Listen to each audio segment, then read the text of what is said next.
साथियों, इस वीडियो के माध्यम से हम जानेंगे सिंधु घाटी सभ्यता से संबंधित एग्जाम में अक्सर पूछे जाने वाले प्रश्न। सिंधु सभ्यता मानव इतिहास के किस काल से संबंधित है? आद ऐतिहासिक काल से।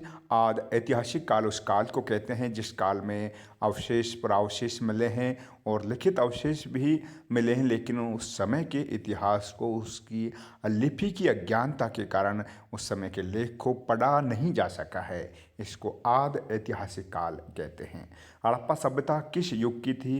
हड़प्पा सभ्यता कांस्य युगीन थी। इस समय में तांबा और टीन को मिलाकर कांसे का निर्माण किया जाता था और इस समय अधिकांश उपकरण सामग्री कांसे से निर्मित मिले हैं, इसलिए हड़प्पा सभ्यता को कांस्य युग की माना जाता है।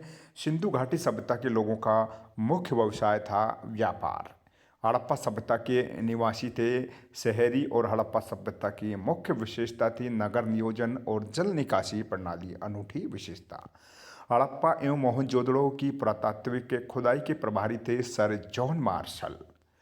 निम्नलिखित में से हड़प्पा का प्रथम उत्खनन करता था? तो दयाराम साहनी हड़प्पा का प्रथम उत्खनन करता था। 1921 में उत्खनन करवाया।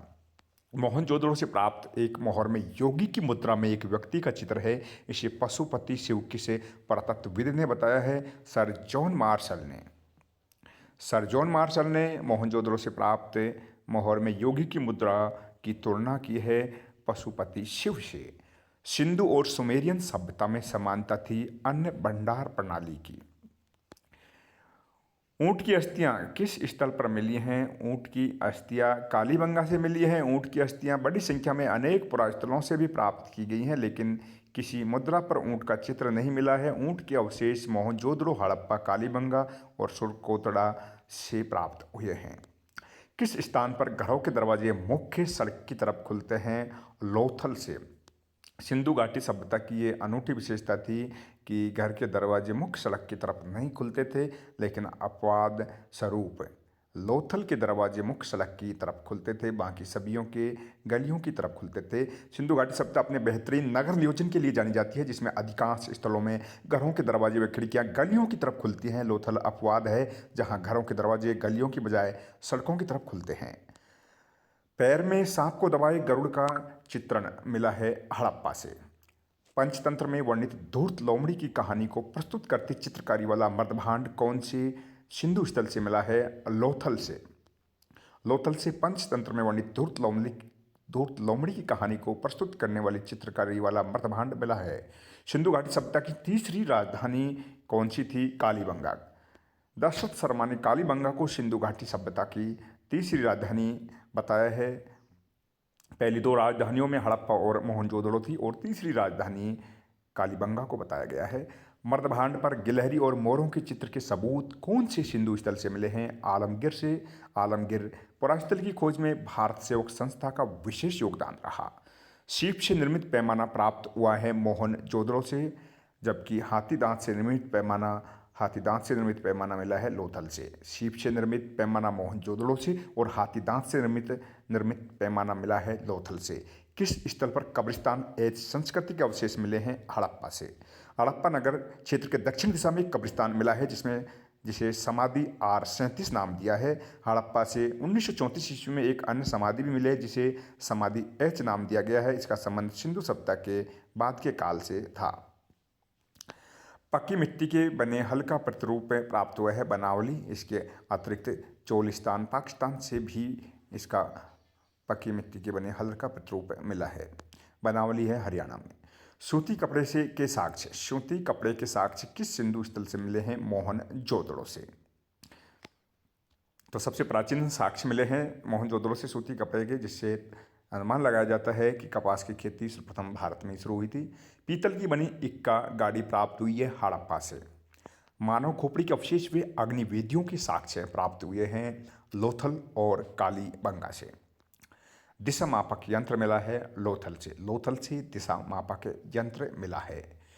जल निकासी प्रणाली का अभाव कौन से सिंधु स्थल पर देखने को मिलता है? बनावली से। तो सिंधु घाटी सभ्यता की अनूठी विशेषताओं में जल निकासी प्रणाली भी है, और अगर अपवाद स्वरूप देखा जाए तो एक सिंधु स्थल ऐसा भी है जहां पर जल निकासी प्रणाली का अभाव है, बनावली से। पत्थर की नींव वाले घर कौन से सिंधु स्थल से मिले हैं? कोट अदिची से। सुमेलित कीजिए सिंधु घाटी सभ्यता के पतन के कारणों को। तो सिंधु नदी की बाढ़ को बताया है मार्शल एवं मैके ने। सिंधु सभ्यता के पतन का कारण सिंधु नदी की बाढ़ को बताया है मार्शल एवं मैके ने। बाहरी आक्रमण बताया है गॉर्डन चाइल्ड एवं मार्टिन हीलर ने। राइक्स एंड डेल्स ने जलवायु परिवर्तन सिंधु घाटी सभ्यता के पतन का कारण बताया है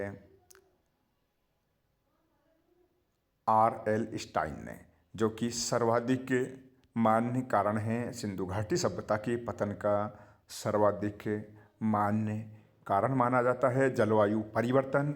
और विद्वान R.L. स्टाइन के अनुसार सिंधु घाटी सभ्यता का पतन जलवायु परिवर्तन के कारण हुआ था। भूतात्विक परिवर्तन सिंधु घाटी सभ्यता के पतन का कारण बताया है राइक्स एवं टेल्स ने। प्रतीकात्मक समाधान कहाँ से प्राप्त हुए हैं? कालीबंगा से। मोहनजोदड़ो एवं सुरकोतला से कतिपय कलश समाधान के प्रमाण भी मिले हैं। इन कलशों को मार्शल एवं मैके ने प्रतीकात्मक समाधान कहा है, लेकिन हीलर ने पिगट जैसे विद्वानों ने मानव अस्थियां न मिलने के कारण इन्हें शोक पिट कहा है। तो प्रतीकात्मक समाधान कालीबंगा से मिले हैं। और मोहनजोदड़ो एवं सुरकोतला से भी ऐसे समाधान मिले हैं जिनको मार्शल एवं मैके ने प्रतीकात्मक समाधान माना है, लेकिन हीलर और पिगट ने नहीं माना, क्योंकि इनमें मानव अस्थियां नहीं मिली हैं, इसलिए इनको केवल शोकपिट कहा है। जबकि प्रतीकात्मक समाधान मिले हैं कालीबंगा से। किस स्थल से युगल समाधान के साक्ष्य मिले हैं? लोथल और कालीबंगा से युगल समाधान के साक्ष्य मिले हैं। लोथल से 3 युग्म समाधियां और कालीबंगा से 1 युग्म समाधि के साक्ष्य मिले हैं, जो सती प्रथा को संकेत देते हैं। युग्म समाधि से तात्पर्य स्त्री और पुरुषों की समाधि एक साथ। तो ऐसी समाधि लोथल से 3 युग्म समाधि और कालीबंगा से 1 युग्म समाधि मिलती है, जो सती प्रथा का संकेत देते हैं। आमरी संस्कृति कहाँ पर पनपी थी, विकसित हुई थी? सिंध में। चावल की भूसी किस स्थल से प्राप्त हुई है? रंगपुर से।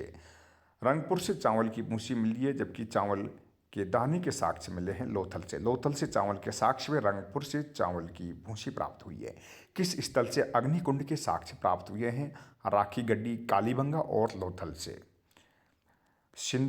किस सिंधु स्थल को गरीबों की नगरी कहा जाता है? कालीबंगा को। कालीबंगा को गरीबों की नगरी, जबकि बनावली को गरीबों की राजधानी कहा जाता है। किस सिंधु स्थल को गरीबों की राजधानी कहा जाता है? बनावली को। मोहनजोदड़ो के उपनाम निम्नलिखित में से नहीं है। तो समृद्धों का शहर मोहनजोदड़ो को नहीं कहा जाता, जबकि मोहनजोदड़ो को प्रेतों का टीला, सिंध का बाग और सिंध का नखलिस्तान कहलाता है। तो ये थे सिंधु घाटी सभ्यता के पार्ट 1 के प्रश्न। अगले पार्ट 2 में फिर मिलेंगे और सभी महत्वपूर्ण प्रश्नों को यहाँ शामिल किया गया है 2 पार्ट में। धन्यवाद, जुड़े रहिए, चैनल को सब्सक्राइब कीजिए।